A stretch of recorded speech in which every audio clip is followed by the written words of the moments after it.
మహిళా రక్షణ పట్టణ నిలయం రావడం జరిగింది. ఆజాద్ గారు కూడా వచ్చారు. మేమందరం కూర్చొని అన్ని కాగితాలు రాసి ఈ అమ్మ రాసిన తర్వాత పైన మేడం గారిని కలవడం జరిగింది, మాట్లాడించడం జరిగింది. దానికి సంబంధించిన సదరు కాగితాలు కూడా అక్కడ సమర్పించడం జరిగింది. వాళ్ళు కూడా నెక్స్ట్ స్టెప్ ఏం తీసుకుంటున్నారు అనేది రేపు మళ్ళీ రమ్మని చెప్పారు.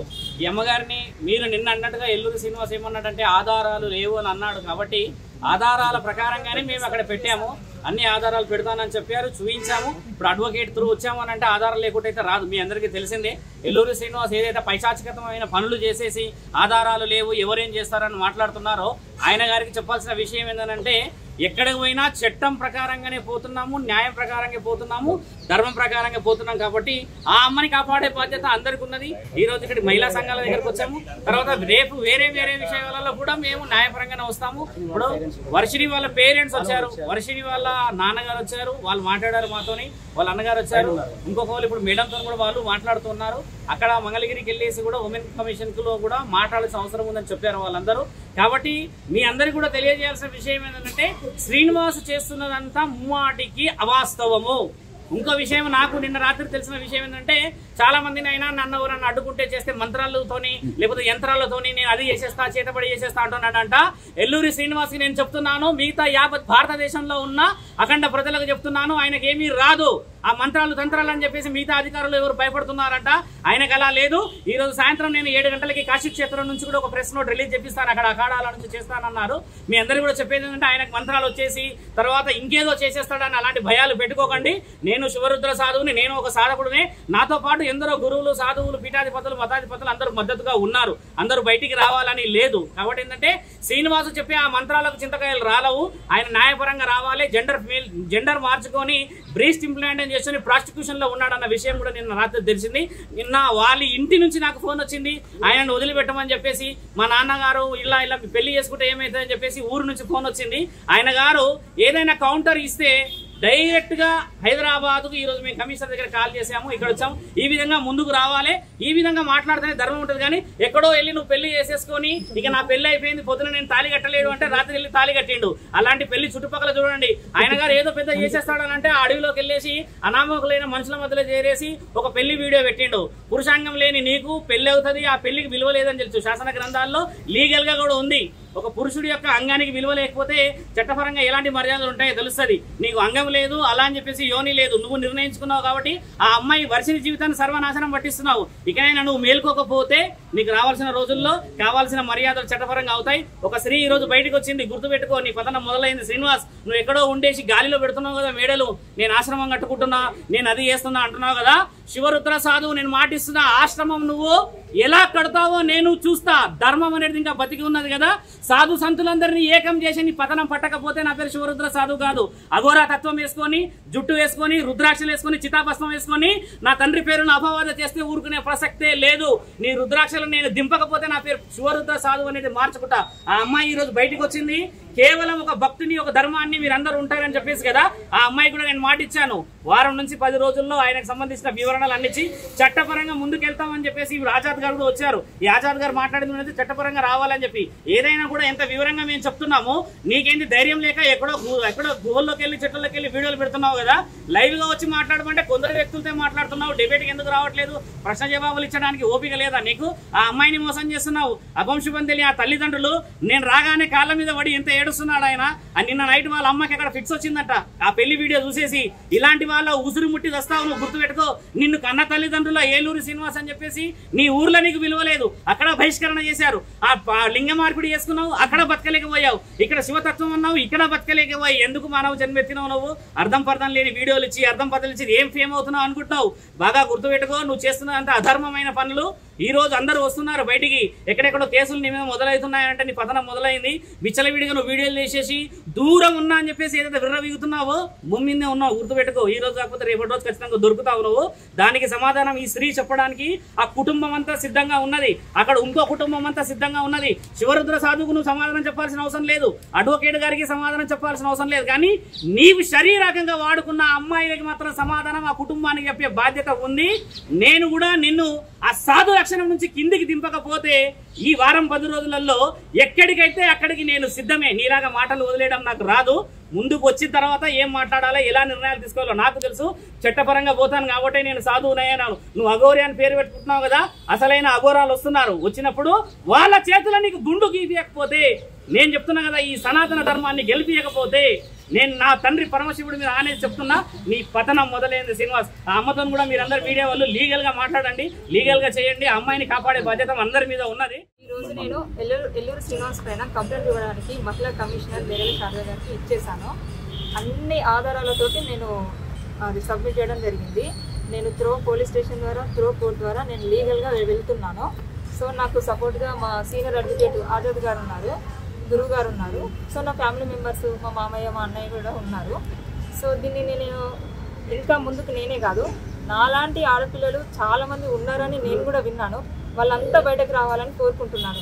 కనీసం మెసేజ్ల రూపంలోనన్నా, కాంటాక్ట్ రూపంలోనన్నా వాళ్ళు బయటకు రావాలని నేను మనస్ఫూర్తిగా కోరుకుంటున్నాను. అంతేకాదు, నిన్న కామెంట్స్ పెట్టిండు నా పైన, నా పర్సనల్ లైఫ్లో ఇన్వాల్వ్ అయ్యాడు. సో నా పర్సనల్ లైఫ్లో ఇన్వాల్వ్ అవ్వడానికి తను ఎవ్వరు? నేను ఏ రోజున తను కాపాడమని నేను ఎప్పుడు అడగలేదు. మరి కాపాడమని నేను అడిగినప్పుడు ఈ రోజు నన్ను కాపాడాలి కదా, అలా ఎందుకు పారిపోతాడు? గత 20 days నుంచి నా నంబర్ ఎందుకు బ్లాక్లో పెడతాడు? అంతేకాదు, ఈ వర్షిని అమ్మాయి ఇప్పుడు ఎందుకు వచ్చింది ఈ అమ్మాయి ముందుకు అని అంటున్నాడు కదా. 2 days బ్యాకే కదా వర్షిని పెళ్లి చేసుకున్నా అని చెప్పింది. మరి నేను తొందరగా రెస్పాండ్ అయ్యాను కదా. అంతకుముందు తల్లి కూతుల బంధం అన్నాడు, గురు శిష్యుల బంధం అన్నాడు. మరి తన నోటికి అదుపు ఉందా? అలాంటి వ్యక్తి నా పైన ఈ తప్పుడు ఆరోపణలు ఎందుకు చేస్తున్నాడు? నిన్న నేను ఏదో పాయిజన్ బాటిల్ పట్టుకున్నాను అన్నాడు. నేను పట్టుకొని నేను ఏదో వీడియో కాల్ చేసి నేను బెదిరించానని అన్నాడు. అంటే మీరే పెళ్లి చేసుకోవడానికి మీరే బెదిరించానని అన్నాడు. నిజంగా అలాంటి ఏదన్నా పాయిజన్ బాటిల్ అంటే తను మందు అన్నాడు. అదేమందో నాకు తెలియదు. ఈ తాగేమందా, అతను తాగేమందా, మరి ఇంకా జనరల్గా ఎవరు తాగేమందో నాకు తెలియదు. నేనైతే పాయిజన్ అనుకుంటున్నాను. ఆ పాయిజన్ బాటిల్ తాగి నేను బెదిరించానని అంటున్నాను కదా.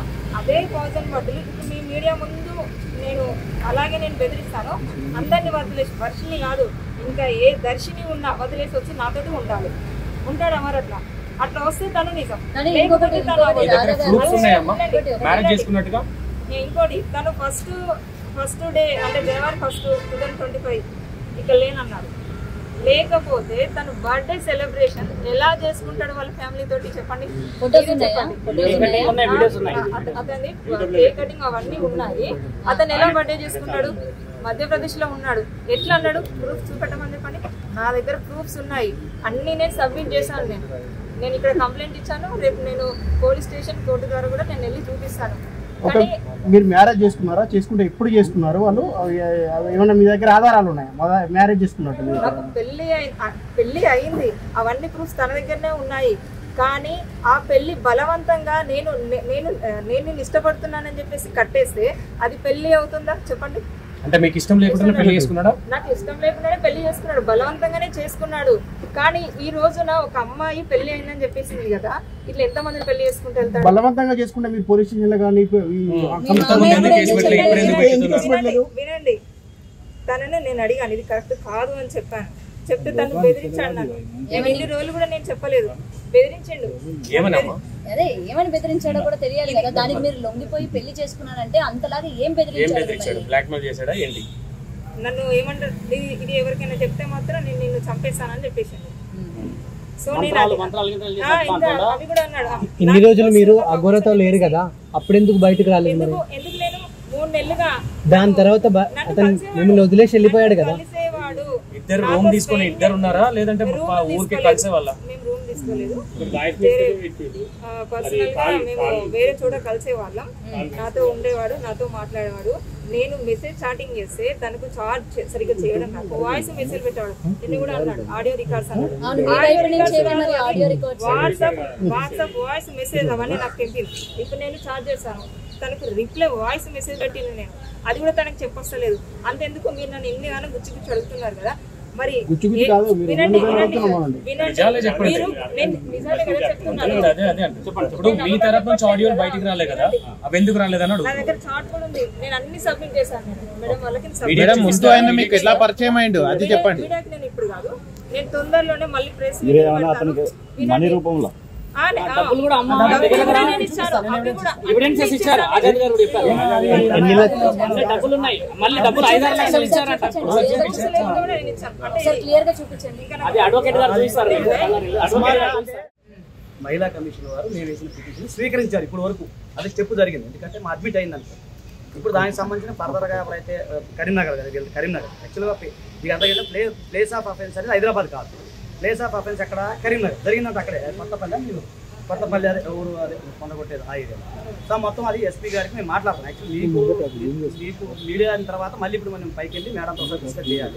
దానికోసం మేము మీది అయిపోయిన తర్వాత మళ్ళీ పై మేడంతో వెళ్ళిన తర్వాత ఒకసారి మేము డిస్కస్ చేసుకుంటాం. మీ దగ్గర పోయి మాట్లాడుతాం. అది ఎస్పీ గారికి వెళ్తుందా లేదా డీజీపీ గారికి రాస్తారా అంటే మేడం గారు డిస్క్రిప్షన్ రాసిన తర్వాత అక్కడి నుంచి మళ్ళీ వీళ్ళు జరిగిన ఇన్సిడెంట్ అంతా కరీంనగర్ ఏరియా కాబట్టి అక్కడికి వెళ్ళి దానికి సంబంధించిన లీగల్ ప్రొసీజర్స్ అని అక్కడికి వెళ్తాయి. దానికి లీగల్ స్టెప్స్ అనేవి అది ఎన్ని రోజులు అనేది నాకు తెలియదు. దానికి కొంచెం సమయం పడుతుంది కదా, ఎక్కడైనా లీగల్ స్టెప్స్ కొంచెం సమయం పడుతుంది. మేము ఉదయం 10 గంటలకు వచ్చాం, ఇప్పుడు దాకా సమయం పడుతున్న కారణం లీగల్ స్టెప్స్ అనేది 1 by 1 వెళ్తాయి కాబట్టి అలా వెళ్తాయి. వెళ్ళిన తర్వాత ఇమీడియట్గా అక్కడ కొత్తపల్లి వెళ్ళిన తర్వాత అక్కడ ఏదైనా ఎఫ్ఐఆర్ ఏదైనా నమోదైనా లీగల్గా ఏదైనా కూడా మీకు ఖచ్చితంగా ఇన్ఫర్మేషన్ ఇస్తాము. ఆ ఎఫ్ఐఆర్ కూడా మీకు ఇస్తాం. అది ఓపెన్ డాక్యుమెంట్ ఎఫ్ఐఆర్ అనేది. సో మీకు అది ఇస్తాము. న్యాయపరంగా ఏం అంటే ఇప్పుడు వర్షిని వచ్చిన తర్వాత ఎందుకు బయటకు వచ్చింది, అంతకు ముందు ఎందుకు రాలేదు? తల్లి కూతుర్ల సంబంధం పెట్టింది నేను అడిగాను. ఈవిడికి అగోరికి అగోరి వర్షిని ఇద్దరు తల్లి కూతురు అన్నారుగా. ఫైనల్ గా కోరుకుంటుంది ఒకటే, ఏం లేదు, ఇంకా అమ్మాయిలు బయటకు రావాలి. రెండోది, ఈయన బాధలు చెప్పుకోవడానికి వెళ్ళిన ప్రతి ఒక్క అమ్మాయిని మభ్యపెట్టి పెళ్లి ఎక్కడికో తీసుకెళ్ళి పెళ్లి చేసుకోవడం కాదు. నేను బాగా చెప్తున్నాను, నన్ను చేసుకున్నాను. ఇంకో అమ్మాయి బాగా చెప్తుంది, ఇంకో అమ్మాయిని తీసుకొని పెళ్లి చేసుకున్నాడు. ఇది గొప్ప కాదు. నువ్వు ఆడ మగ తెలియని ఒక అదిలో ఉన్నావు నువ్వు, అంటే ఒక వ్యక్తి రూపంలో ఉన్నావు నువ్వు. ఇది కరెక్ట్ కాదు. నీకు నిజంగా పెళ్లి చేసుకోవాలి అని అనుకుంటే నువ్వు ఒక వర్షిని కాదు, 100 వర్షిని కాదు, ఇంకా 100 దర్శిని పెళ్లి చేసుకో. కానీ ఫస్ట్ నీ మీద ఉన్న ఆ వేషధారణ తీసేయి. ఆ రుద్రాక్షమాల తీసేసి ప్యాంట్ షర్ట్ వేసుకొని అప్పుడు తీసుకొని అతని దగ్గర ఏముందని బాగా చెప్పుకోవడం ఒక సాధువులాగా ఎప్పుడైనా పెళ్లి చేసుకున్నారా లేదంటే పెళ్లి చేసుకున్నారా? అంటే సర్జరీకి ముందు ఏమైనా చేసుకున్నారా? సర్జరీ అయిపోయిన తర్వాత లేడీ కదమ్మా, మీరు ఎట్లా పెళ్లి చేసుకున్నారు ఒక లేడీని? ఇప్పుడు ఆమె ఎట్లా పెళ్లి చేసుకున్నారు? అలాగే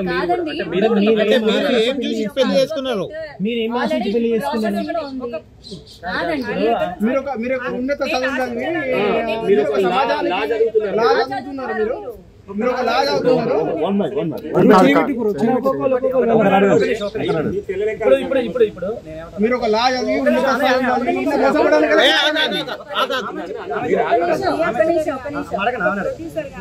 వాళ్ళే తన మాయలో పడిపోయినప్పుడు వాళ్ళందరూ పెళ్లి చేసుకోలేదు కదా, మీరు మీకు ఆల్రెడీ మ్యారేజ్ అయిందంట కదా?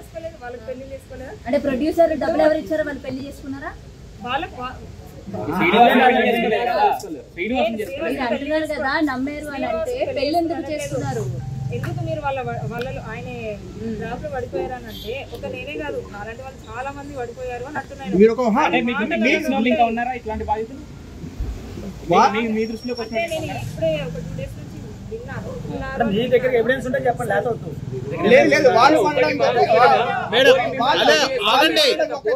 చేసుకోవడం కూడా తప్పు కదమ్మా. ఇప్పుడు అగోరి మిమ్మల్ని పెళ్లి చేసుకోవడం మీరు తప్పని ఎట్లయితే అంటున్నారో, మరి మీరు అదగోరిని పెళ్లి చేసుకోవడం కూడా తప్పే కదా? అది జరిగింది కాబట్టి ఈమెను ఖండించడానికి నేను ఇప్పుడు అంటే వర్షం వచ్చింది కాబట్టి క్వశ్చన్ చేస్తున్నారు కాదు. ఇప్పుడు అందరూ మీరు ఫేక్ అని చెప్తూ ఉంటారు. మీరు ఏది కూడా మీడియా పరంగా రిలీజ్ చేయని అంటారు, ఒక ఫోటో కూడా రిలీజ్ చేయని అంటారు. మీరు ఎప్పుడు మాట్లాడుతున్న ఒక చార్ట్ కూడా రిలీజ్ చేయని అంటారు. మిమ్మల్ని ఎలా నమ్మాలి? మీకు ఎట్లా న్యాయం జరుగుతుందమ్మా? మీకు ఇవాళ ఒక చార్ట్ రిలీజ్ అయిన అంటారు, మరి చార్ట్ అయినా రిలీజ్ చేయాలి కదా? ఎప్పుడు చేస్తారు? ఎప్పుడు ఒక్కొక్క స్టెప్ నేను ముందుకు వెళ్ళినప్పుడు మీకు ఒక్కొక్క రివ్యూ అదే నేను అంటే ఇది పబ్లిక్ స్టంట్ ఏమన్నా బర్త్డే రోజు మీరు బర్త్డే యూట్యూబ్ లో ఉందంట కదా? బర్త్డే రోజు నేను వాళ్ళ ఫ్యామిలీ తోటి లేను. ఆయన ఇక్కడ మొత్తానికి రాష్ట్రంలో లేనన్నాడు కదా. కాదండి, ఈ రోజు మీకు సపోర్ట్ చేయాలి వాళ్ళ ఫ్యామిలీ తోటి. రాధ గారు ఇవాళ అఘోరికి సపోర్ట్ చేస్తారు, మీడియా ఛానల్స్ అఘోరికి సపోర్టివ్ గా ఉన్నారు, అఘోరితో మాట్లాడుతున్నారు నమ్ముతూ అని అంటే మీ వైపు బలమైన ఎవిడెన్స్ లేనిది మీ వైపు బలంగా ఎలా మాట్లాడతారండి మీడియా వాళ్ళు? చెప్పండి. మీ దగ్గర ఉంది, నేను కాదనలేదు. మీడియాకి ప్రొవైడ్ చేయాలి ప్రెస్ మీట్ల వల్ల అయ్యే పని కాదండి. రావడం ఇప్పుడు మీడియా అధికారులు సూచించిన అంటుంది కదా, మీరు దానికి ఏకీభవించాలి. స్వామి గారు మీరే స్వామి హలో స్వామి ఒక విషయం అంటే ఇప్పుడు అతనికి అంగమే లేనప్పుడు పెళ్లి చెల్లదు అంటారు కదా, మరి ఈ పెళ్లి ఎట్లా చెల్లుతుంది? ఈ పెళ్లి చేసుకున్నది పెళ్లి గురించి బలవంతంగా చేస్తున్నాడు. ఇద్దరు పిల్లలు అంట కదా మీకు, అదే అడుగుతున్నాం మీరు చెప్పండి. మ్యారేజ్ అయిందని చెప్పారు, పిల్లలు ఉన్నారని అంటాడు. పిల్లలు ఉన్నారా అని మేము క్వశ్చన్ వ్యక్తిగతంగా జరిగినా కూడా ఆయన ముందుకు వచ్చాడు అంటుంది కదమ్మా. ఇప్పుడు వర్షిని అమ్మాయి వచ్చిన ఆల్రెడీ ఒక రాజేశ్వర్ గురువు గారితో ఆమెకు ఏదో అయిందని చెప్పింది. ఆమె కూడా బయటకు తీసుకొచ్చి మీ మధ్యలో సమాధానానికి ఏం చెప్పారు?